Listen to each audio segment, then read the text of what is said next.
नमस्कार, जी मीडिया में आपका स्वागत है। मेरे साथ इस बार आखिरकार मनप्रीत बादल ने कांग्रेस का हाथ और साथ थामने का फैसला ले ही लिया। ये बड़ा फैसला उन्होंने क्यों लिया, इसी पर बात करने के लिए मेरे साथ खुद हैं कांग्रेस के नेता मनप्रीत बादल जी। मनप्रीत जी, आपका जी मीडिया में बहुत बहुत स्वागत है। बड़ा शुक्रिया आपका दिनेश जी, आपने मुझे अपने प्रोग्राम पे बुलाया और आपके सुनने वालों को मनप्रीत की तरफ से प्यार भरी सत श्री अकाल, नमस्कार और अस्सलाम वालेकुम। जी मनप्रीत जी, पहला सीधा सवाल, कांग्रेस ही ज्वाइन करने का फैसला क्यों? जी, दरअसल आज से 5 साल कबल जब पीपल पार्टी वजूद में आई जी, तो हम पंजाब के लिए एक खास या मखसूस एजेंडा लेकर चले थे जी, और उस एजेंडे में पंजाब में जो रिश्वत, गुर्बत, अनपढ़ता, बेरोजगारी, नशाखोरी, जी, वतन दुश्मन, ये सारा उस एजेंडे का हिस्सा थे। जी, और जितनी मेरे में हैसियत थी, मेरी औकात थी, जितनी मेरी ताकत थी, मैंने पंजाब के लोगों के सामने ये एजेंडा जो है वो पेश किया और कोशिश की कि पंजाब के लोग इस एजेंडे के तहत या पंजाब में एक फिक्र की लहर पैदा करने की कोशिश करी। जी।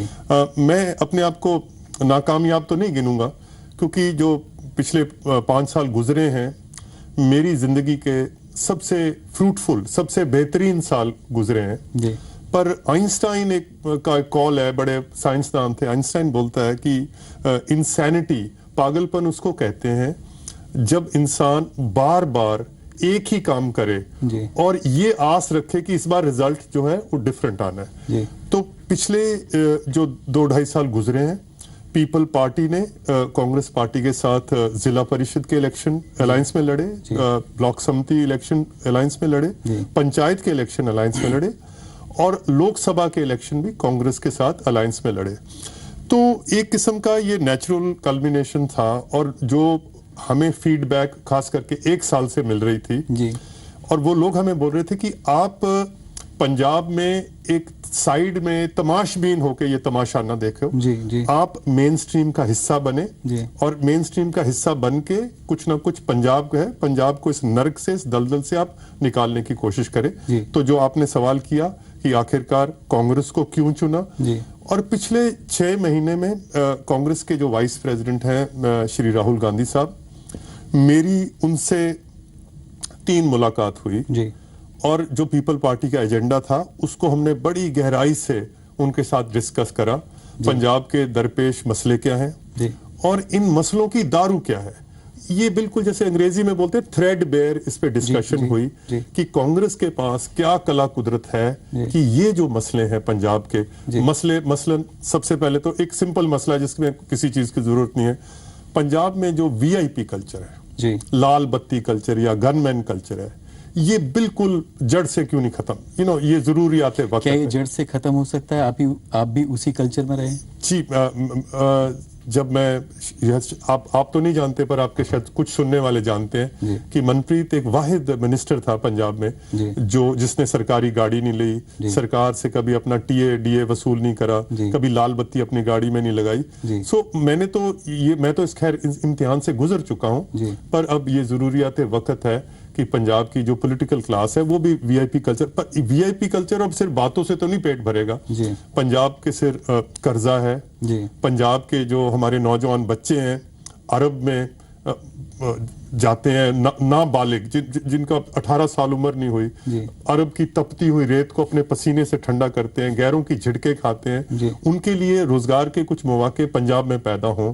पंजाब में एक ड्रग्स का इशू है, पंजाब के जो किसान के लिए क्या मुतबादल, क्या इसका सोल्यूशन क्या है? सो इस किस्म के जो मसले हैं। मनप्रीत जी, आप तमाम इश्यूज ये बड़े मुद्दे हैं जो कि 2017 के विधानसभा चुनाव में रहेंगे, लेकिन मेरा सवाल, जो पिछले विधानसभा में कमी रह गई थी, क्या वो कमी 2017 के विधानसभा चुनाव में अब आपके कांग्रेस का हाथ और साथ थामने से पूरी हो पाएगी? जी, ये तो बंदा बड़ा खुदगर्ज होगा या कि मैं कहूं कि मेरे आने की वजह से कांग्रेस अब ये कमी जो पूरी कर देगी। ये तो पंजाब के जो वोटर हैं, बाशऊर लोग हैं, कोई दानिशमंदा फैसला लेंगे। पर जहां तक मैं ये आपसे कहना चाहता हूं, और और मैं हमारा एम्फेसिस रहा है, हमारी इस बात से दोबारा तवज्जो है, बदकिस्मती ये है कि पंजाब में जो राजनीति या सियासत चलती है वो शख्सियतों की राजनीति चलती है, वो मुद्दों की राजनीति नहीं है। आज आपने भी यही प्रोग्राम बनाया, मनप्रीत आज कांग्रेस में शामिल हो गया, आज कैप्टन साहब ने यह बयान दे दिया, सुखबीर, ये इमैटीरियल है। मनप्रीत कहां जाता है, बादल साहब क्या बोल रहे हैं, अमरिंदर, पंजाब के लोगों के जो मसले हैं, कौन सी पॉलिटिकल पार्टी है जिनके पास ये सॉल्यूशंस है। लोग जो है जज्बाती लोग हैं, मसले नहीं समझते। जो कौमों के अरूज आते हैं, कौम एक अजीम कौम बनती है, उसके लिए कुर्बानी की जरूरत है, त्याग की जरूरत है, मेहनत की जरूरत है। पंजाब शिरोमणि अकाली दल के नेता हैं, वो ये कहते हैं कि आप सिद्धांतों की राजनीति नहीं करते, बल्कि ये कहा जाए कि एक तुच्छ राजनीति, इस शब्द का इस्तेमाल हुआ, और अपने जमीर को आपने मारकर इस तरह की आपकी राजनीति रही है। मनप्रीत की सब दरअसल अगर ये तो बिल्कुल ही मैं समझता हूँ मेरी राजनीति के विपरीत है, क्योंकि मैं तो पंजाब में फाइनेंस मिनिस्टर था जी। मैं तो 4 मरतबा एमएलए बन चुका था, मैं चीफ मिनिस्टर का भतीजा था जी। अगर मेरी तुच्छ राजनीति होती जी। तो मुझे पागल कुत्ते ने काटा है कि मैं वहां से इस्तीफा देके, कैबिनेट से इस्तीफा देके और बिल्कुल कोई बड़ी पार्टी में भी शमूलियत ना करूं, बल्कि एक अपना एक पंजाब में एक जागो पंजाब और इस किस्म के एक रास्ते में चल पड़ूं। तो मनप्रीत जी, लोग आज सच जानना चाहते हैं कि आपने शिरोमणि अकाली दल से इस्तीफा क्यों दिया था? शिरोमणि अकाली दल से इस्तीफा इसलिए दिया कि 2010 में मैं फाइनेंस मिनिस्टर था। मेरा जो जेर इख्तियार था कि पंजाब के फाइनेंसेस, पंजाब की इकोनॉमी को मैं पटड़ी पे कैसा चढ़ाऊं, और सबसे बड़ा जो उसमें अड़चन थी कि पंजाब का कर्ज इतना बढ़ गया था, पंजाब की डेट इतनी बढ़ गई थी कि उसका ब्याज देने में हमारे टोटल रेवेन्यूज, हमारा जो वो सारे रेवेन्यूज जो थे वो ब्याज में चले जाते थे। तो मैं फाइनेंस मिनिस्टर था, मैंने गवर्नमेंट ऑफ इंडिया से, उस टाइम प्रणब मुखर्जी साहब फाइनेंस मिनिस्टर थे हिंदुस्तान के, मैंने उनसे राब्ता किया, उनको मैंने कायल किया, और बिल आखिर, ये बड़ी लंबी कहानी है, आज इस इंटरव्यू का मजमून नहीं बन सकती। उन्होंने 35,000 करोड़ पंजाब का कर्जा जो है वो माफ करने के लिए वो रजामंद हो गए। उस टाइम मंदी का दौर नहीं था, उस टाइम थोड़ी तेजी थी, गवर्नमेंट ऑफ इंडिया के पास फंड्स थे, और मुझे अभी भी याद है उन्होंने ये एक बात कही कि पंजाब इंडिया क्या है, जितने उसके स्टेट्स हैं उसका एक सम टोटल है। आप कितने भी तंदुरुस्त हो, अगर आपकी आंख दुख रही है तो आप भी बीमार हो, अगर आपका कान दुख रहा है तो आप तंदुरुस्त नहीं हो। तो एक पंजाब जो इतना डेट और जिसका इतना बड़ा कर्जा है, अगर वो ठीक नहीं है तो हिंदुस्तान का भी तरक्की नहीं कर सकता। आप ये वजह बता रहे हैं मनप्रीत जी, लेकिन ये भी कहा जाता है कहीं ना कहीं आपको ये लगा कि जो शिरोमणि अकाली दल के अध्यक्ष हैं सुखबीर सिंह बादल और उप मुख्यमंत्री हैं पंजाब के, उनके होते हुए आप शिरोमणि अकाली दल में आपका कोई, ये कहा जाए कि आप मुख्यमंत्री की कुर्सी के दावेदार नहीं होंगे, ये भी एक वजह बताई जाती है। क्या है ये? सब फाइनेंस मिनिस्टर होता है तकरीबन जी। वो नंबर 2 की पोस्ट होती है, क्योंकि जितने महकमे होते हैं, चाहे एजुकेशन है, रोड्स है, हेल्थ है, उन्होंने किसी न किसी फाइनेंस मिनिस्टर की चौखट पे तो उनको आना ही पड़ता है जी। तो ये बात कहनी कि मनप्रीत अगर फाइनेंस मिनिस्टर से खुश नहीं है तो फिर किससे खुश होता है? पर एक चीज का मुझे ध्यान था कि एक गरीब मुल्क का मेरे पे इतना बड़ा एहसान है कि उस गरीब मुल्क ने मुझे पढ़ा दिया, लिखा दिया, काबिल बना दिया, और मैं उस गरीब मुल्क के साथ धोखा नहीं कर सकता।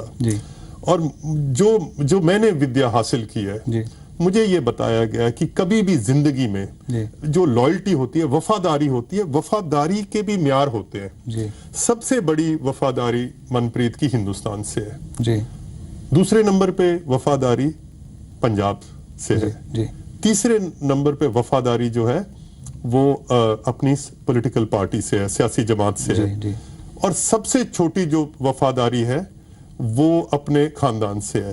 दरअसल अकाली दल में खानदान की वफादारी को सबसे बड़ा, और कभी भी अगर कॉन्फ्लिक्ट आया, अगर आइंदा भी कभी कॉन्फ्लिक्ट आया, कभी हिंदुस्तान या पंजाब का जो मुफाद है उसकी बेहतरी हो और कांग्रेस, तो मनप्रीत हमेशा हिंदुस्तान और पंजाब की तरफ ही जाएगा।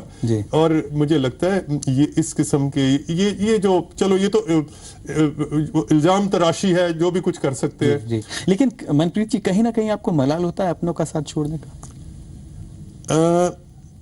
देखिए, दुख होता है कहीं? नहीं, कभी दुख नहीं हुआ। कहीं कभी लगा हो कि मैं वापस बात कर लूं? उर्दू का शेर है कि हालात के कदमों में कभी कलंदर नहीं गिरता, तारा टूट भी जाए तो जमीन पे नहीं गिरता। तारा अगर टूट भी जाए ना तो जमीन पे नहीं गिरता। अगर ये कहना कि कभी उनके साथ वापसी हो जाए, देखिए आखिर एक दिन आखिरत भी आनी है, इस दुनिया से चले जाना है, यू नो। सो तो ये तो मैं शिरोमणि अकाली दल, अपने खानदान को 3-4 पीढ़ियों की रिश्तेदारियों यारियों को मैं छोड़ के मैं चला आया।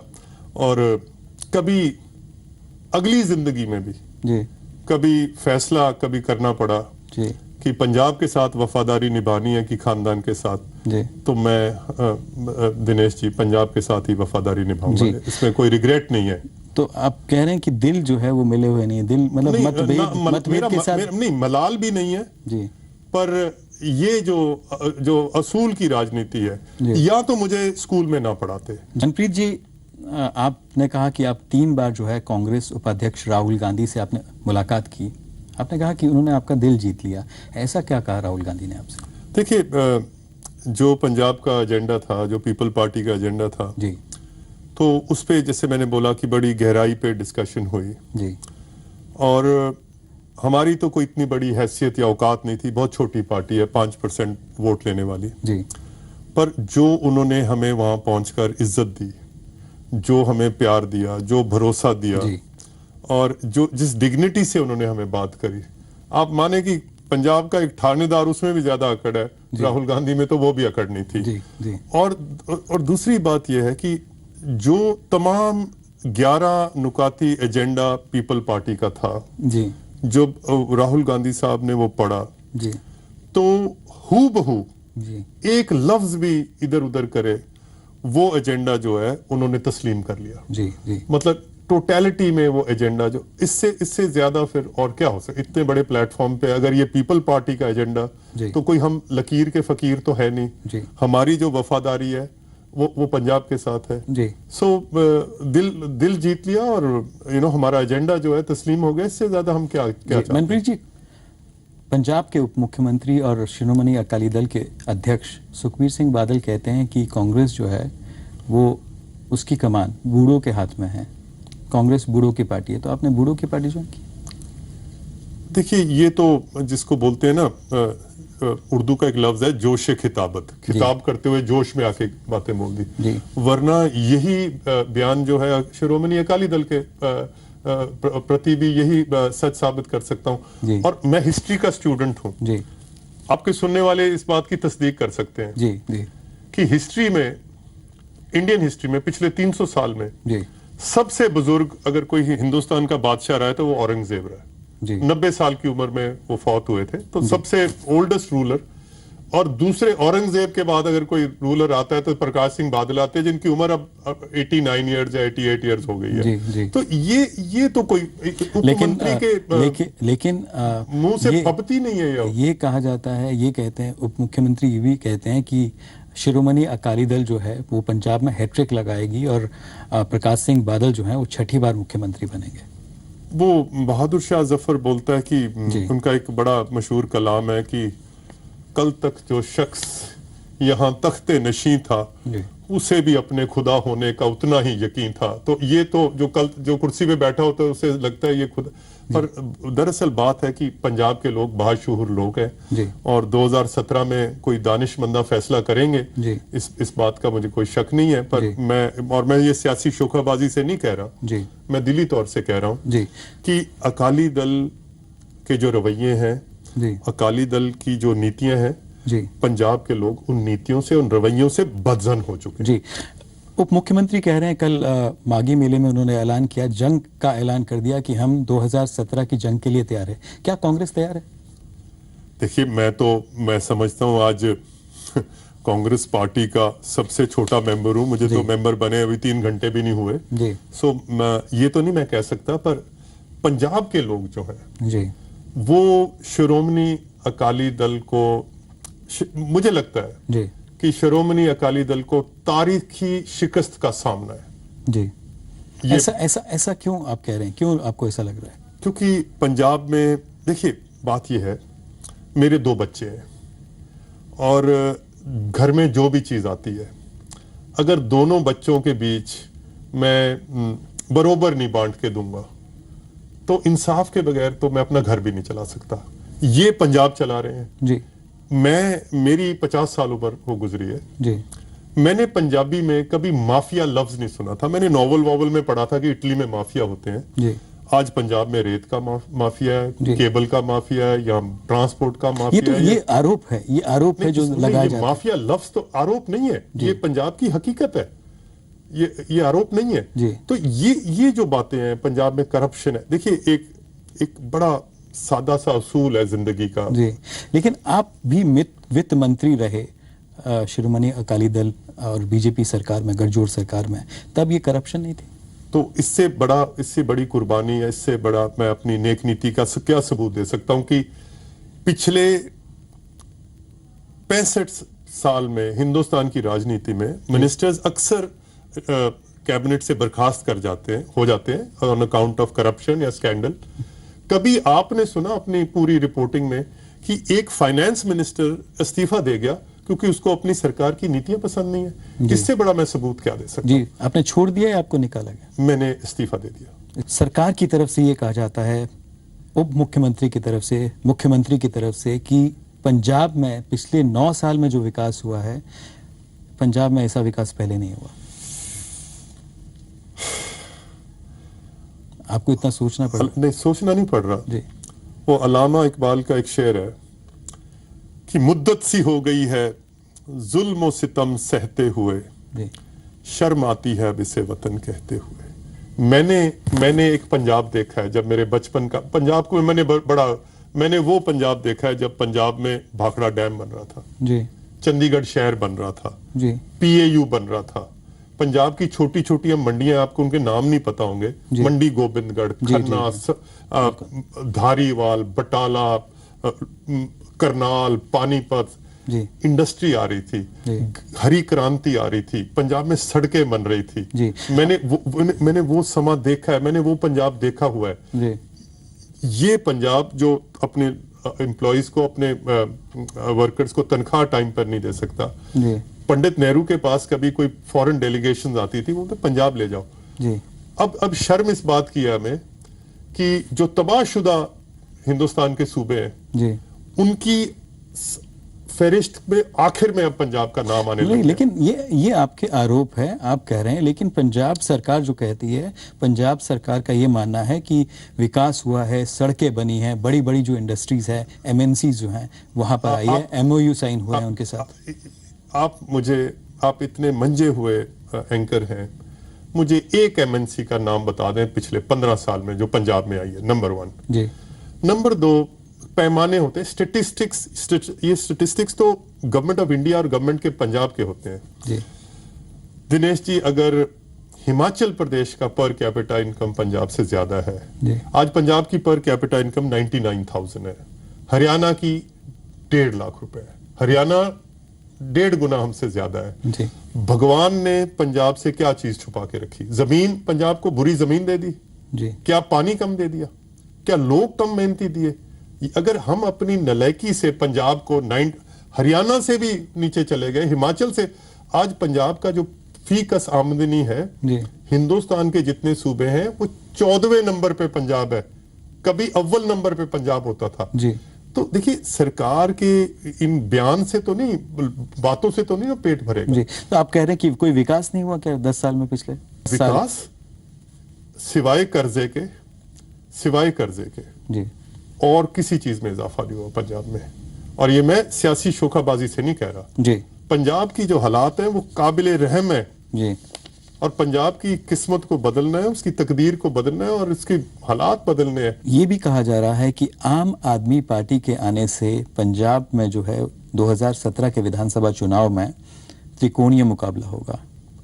आप कितनी बड़ी चुनौती जो है आम आदमी पार्टी को मानते हैं? देखिए, मैं कोई ज्योतिषी तो नहीं हूं, मैं कोई पेशन कोई नहीं कर सकता, ये फैसला तो पंजाब की अवाम ने करना है। जी जी जी। पर मैं अगर आपको ये बोलूं कि शिरोमणि अकाली दल को एक बहुत बड़ी एंटी इनकम्बेंसी का सामना है। ये वो तो पिछली बार भी एंटी इनकम्बेंसी था, फिर भी शिरोमणि अकाली दल और बीजेपी की गठजोड़ की सरकार वापस आई, सत्ता में लौटी। मुझे लगता है इस बार तो तारीख ही है। अगर वोट टूटेगी, देखिए मैं कोई इतना बड़ा वो ज्ञान का भंडार नहीं हूं कि मैं आपको कोई तर्क से बता सकूं। जी जी। पर अगर तीन को ना मुकाबला होता है जी, तो मुझे ये लगता है कि ज्यादा वोट शिरोमणि अकाली दल की टूटेगी, जी। कांग्रेस का वोट जो इंटैक्ट रहेगा और शायद इसमें कांग्रेस पार्टी को फायदा होगा। जी। लेकिन ये कहा जा रहा है कि विपक्ष का जो वोट है वो बढ़ सकता है और इसका फायदा जो है वो शिरोमणि अकाली दल बीजेपी गठजोड़ को होगा। साहब, ये तो अब माय गैस और आपका गैस, वी कुड बी, आपका भी गैस है और मेरा भी गैस है। ये तो आगे चल के पंजाब के लोग इसका फैसला करेंगे। मनप्रीत जी, ये कहा जा रहा है कि केजरीवाल फैक्टर जो है 2017 के विधानसभा चुनाव में एक बड़ा रोल अदा करेगा, आपको लगता है? देखिए, 1 साल अभी बाकी है, बकाया है। जी जी। केजरीवाल साहब पहली बार पंजाब तशरीफ लाए हैं कल, और इसके क्या असरअंदाज होते हैं। लेकिन जो कल एक तस्वीर दिखी वहां पर, क्या वो आने वाला जो विधानसभा चुनाव है 2017 की, उसकी सही तस्वीर है क्या?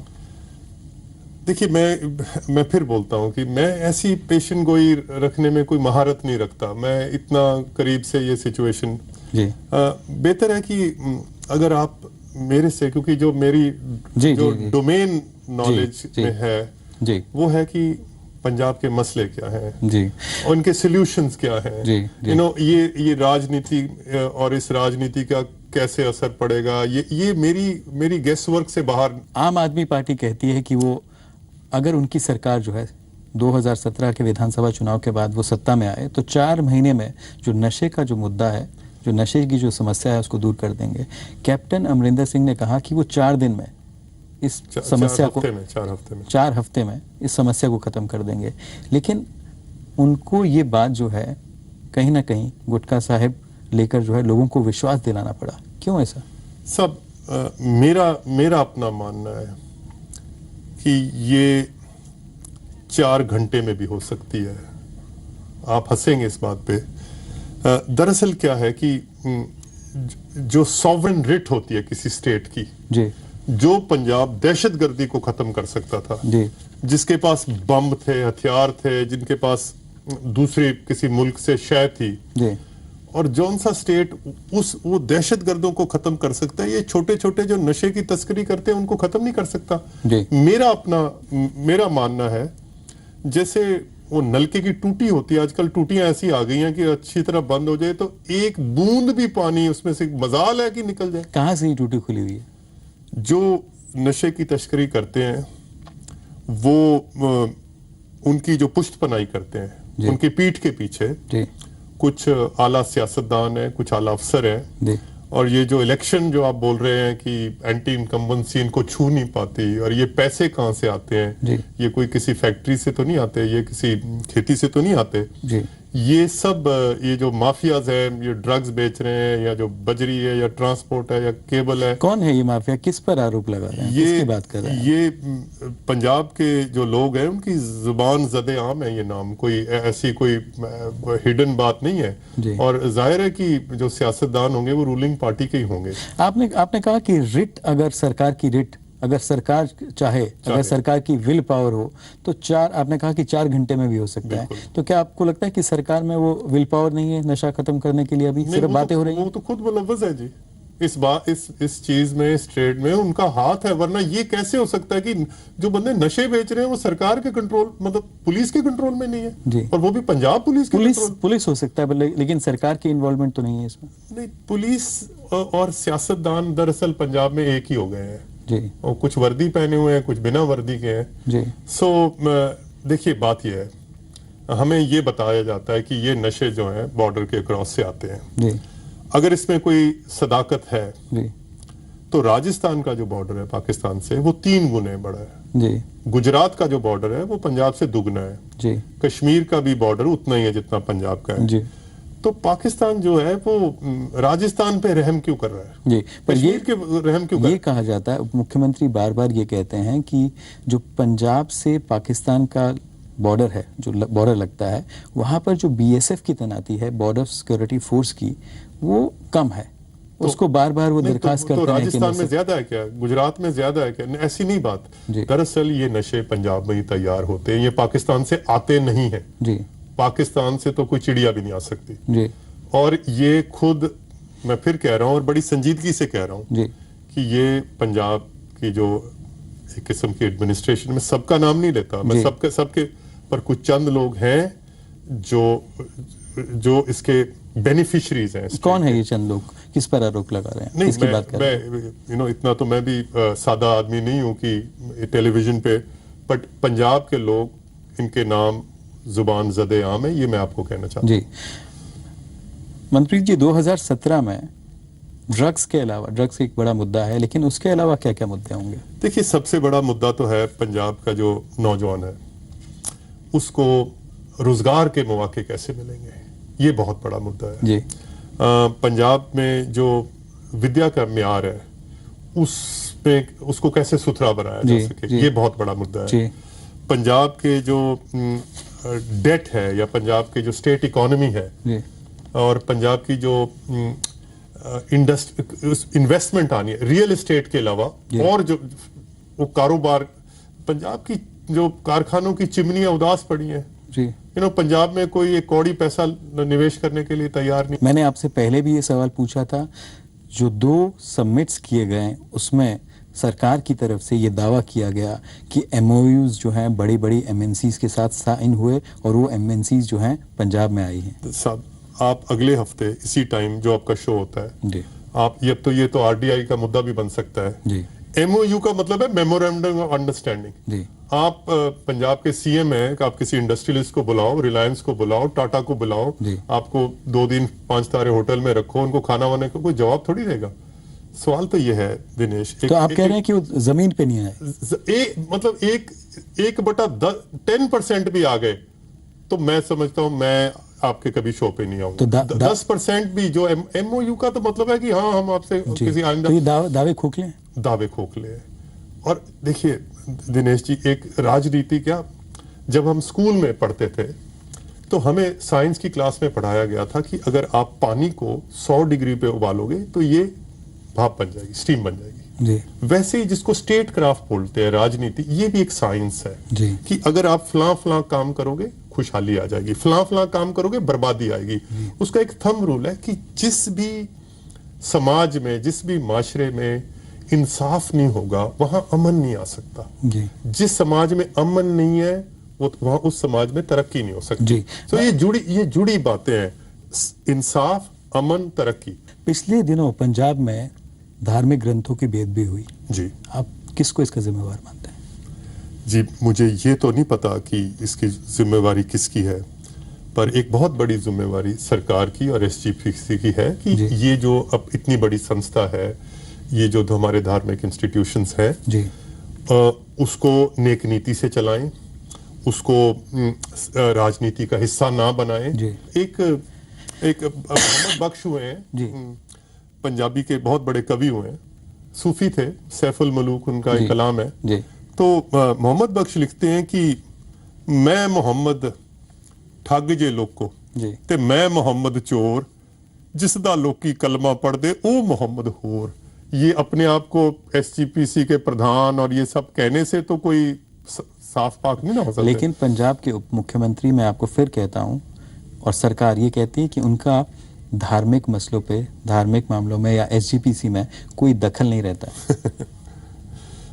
ये कहने की बातें और हैं, हकीकत पंजाब की और है, और जो पंजाब में ये प्रोग्राम सुन रहे हैं उनको पता है कि मनप्रीत सच बोल रहा है।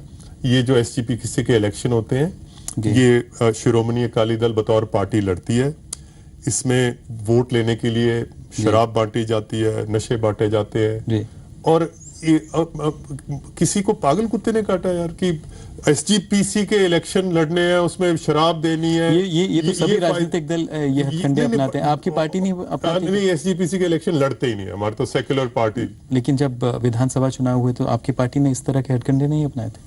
पीपल पार्टी ने तो नहीं।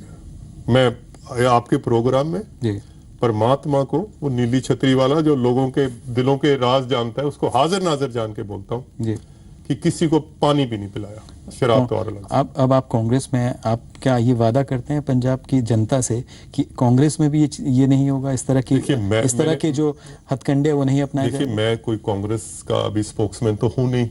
मैंने आपको बोला मुझे तो कांग्रेस का मेंबर बने, मैं आज हिंदुस्तान में सबसे छोटी उम्र का। लेकिन मनप्रीत जी, आप साफ सुथरी राजनीति की बात करते हैं, आप कहते हैं कि आप साफ हैं, तो आप जिस पार्टी में हैं, जिस पार्टी में आप गए हैं, शामिल हुए हैं, आप नहीं चाहेंगे कि वो पार्टी भी साफ हो? बिल्कुल। मैं दिनेश जी, मैं से आगे आपसे बात करूंगा जी। कोई भी धर्म बुरा नहीं होता जी।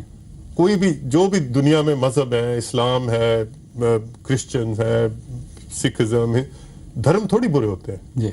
धर्म में लोग अच्छे बुरे आते हैं कई बार। मैं ये नहीं कह रहा कि पीपल पार्टी में जो लोग थे वो उनका बहुत पाक साफ दामन था। पीपल पार्टी में कुछ बुरे लोग भी थे, बट बेशतर लोग अच्छे थे जी।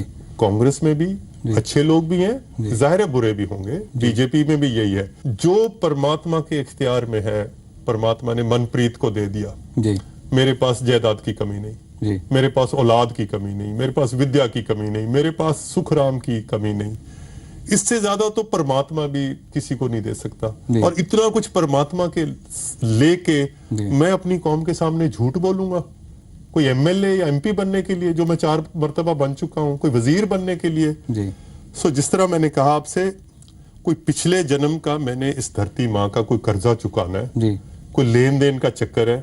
मैं उस चक्कर में कि इस मुल्क की मैं खिदमत कर सकूं, अपनी धरती माँ को इज्जत दे सकूं, इसमें लगा हुआ हूं। मनप्रीत जी, पंजाब में सरबत खालसा बुलाया गया, पंजाब के उप मुख्यमंत्री कह रहे हैं कि ये जो सरबत खालसा बुलाया गया, ये कांग्रेस का प्रायोजित था, कांग्रेस द्वारा प्रायोजित किया गया था।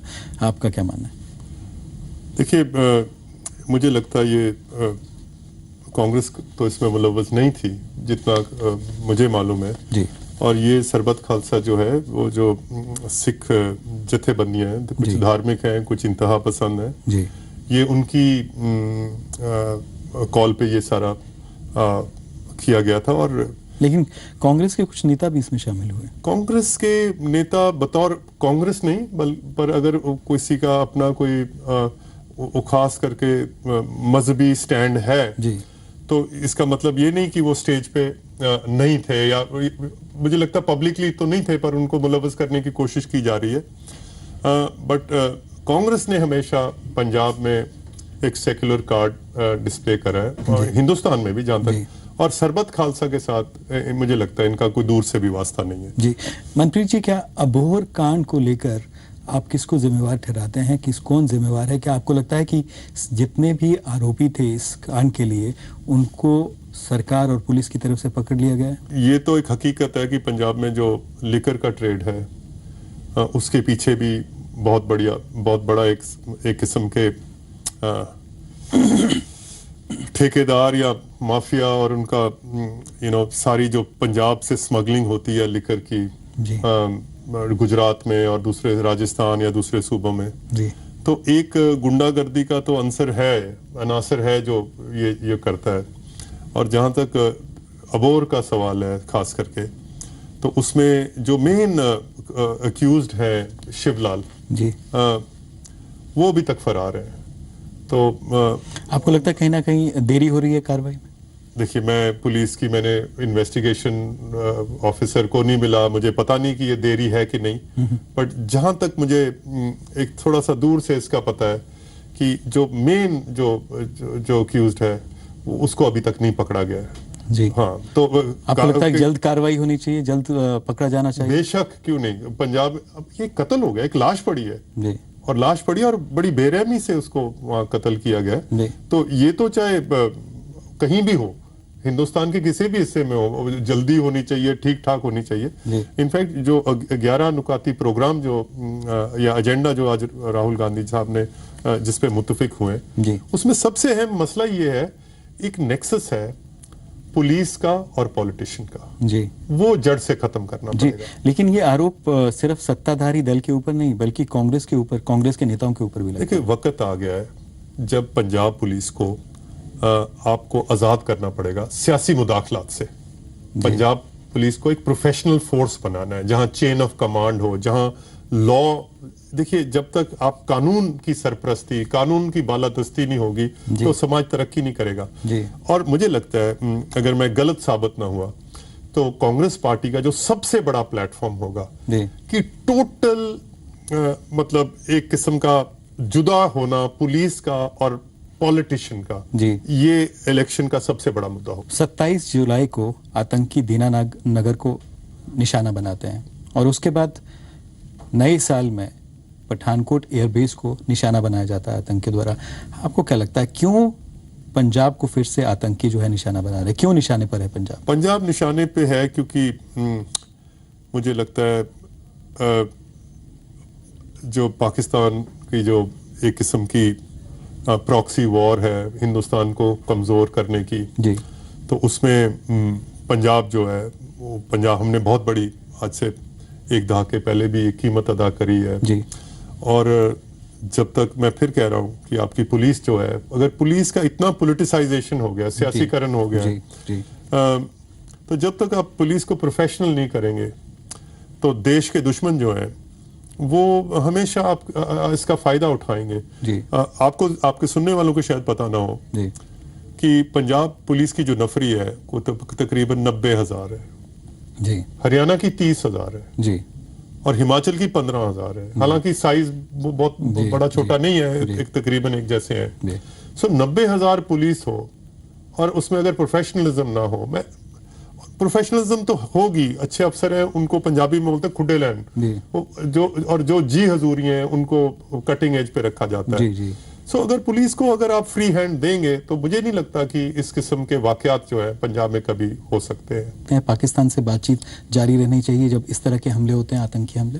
देखिए, ये मेरी अपनी राय है, इसको कांग्रेस पार्टी की राय ना समझ लें कि मसले तो बातचीत से ही हल होंगे और हिंदुस्तान को बड़ा दिल दिखाना पड़ेगा। बड़ा भाई है तो बड़ा दिल भी बड़ा होना चाहिए, छोटा दिल नहीं कर सकते।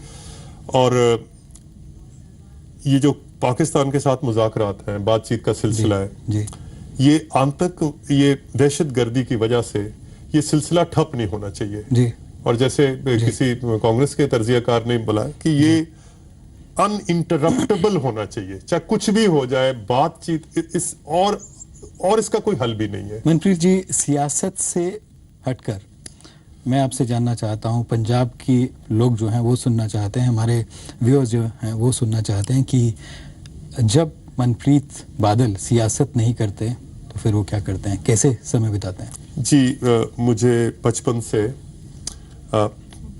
किताबें पढ़ने का बहुत शौक है और जो मेरी जैसे एरिया ऑफ इंटरेस्ट है, एक तो है जो ब्रिटिश इंडियन आर्मी, उसकी 1757 से लेके प्लासी की जंग से लेके 1947 तक ब्रिटिश इंडिया में कितनी रेजिमेंट थी, उनकी क्लास कॉम्पोजिशन की थी, उनकी बैटल ऑनर्स कितने हुए और 1947 में इंडिया के कौन सी बटालियंस और स्क्वाड्रंस पाकिस्तान को गए, वो तो मिलिट्री हिस्ट्री में मुझे बहुत ज्यादा रुचि है। Events leading up to the partition of India, जो जब इंडिया की पार्टीशन हुई तो वो जो सारा सियासत का सिलसिला था, तो मैं हिस्ट्री का विद्यार्थी हूँ।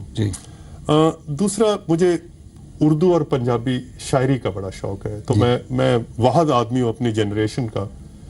मुझे लगता है जब मैं कब्र में चला गया तो ये जुबान पंजाब में तो कम से कम खत्म हो जाएगी और रब ना करे ये खत्म हो। जो उर्दू पढ़ता हूँ और लिखता हूँ। कौन से शायर जो हैं आपके फेवरेट हैं, कौन से शायर? मेरा, देखिए, अल्लामा इकबाल तो उर्दू के शायर मशरक उनको बोलते हैं। फैज अहमद फैज हैं, बड़े मकबूल शायर हैं। फैज का कोई शेर आपको याद आ रहा हो? फैज का शेर वो बोलता है, धज से कोई मकतल में गया। धज होता है पंजाबी कहते हैं जिन्होंने टौर, मकतल होता है जहां कत्लगाह, जहां गले काटे जाते हैं। जिस धज से कोई मकतल में गया वो शान सलामत रहती है। ये जान तो आनी जानी है, इस जान की तो यारो कोई बात नहीं। आदमी अपनी आखिरत को कैसे मिलता है ये याद रहता है। जान तो आती जाती है। और उसका एक और मिसरा है, गर बाजी इश्क की बाजी है। अगर if the stakes are so high कि आप अपनी मोहब्बत के लिए लड़ रहे हैं, तो गर बाजी इश्क की बाजी है, जो चाहे लगा दो डर कैसा, कर जीत गए तो क्या कहने, हारे भी तो बाजी मात नहीं। अगर हार भी गए इश्क में तो बाजी वो हारी नहीं गिनी जाती। बिल्कुल, बिल्कुल। ये फैज अहमद फैज का बड़ा मकबूल। मनप्रीत जी, और क्या शौक है आपके? मुझे पुरानी मिलिट्री गाड़ियां इकट्ठी करने का शौक है, जीप्स का। तो मेरे पास एक छोटी सी कलेक्शन है वर्ल्ड वॉर 2 से लेके। तो ये शौक है। ये कलेक्शन कहाँ पर है आपका? मेरे गांव में, मेरे फार्म पे है। मुझे खेती का बहुत शौक है।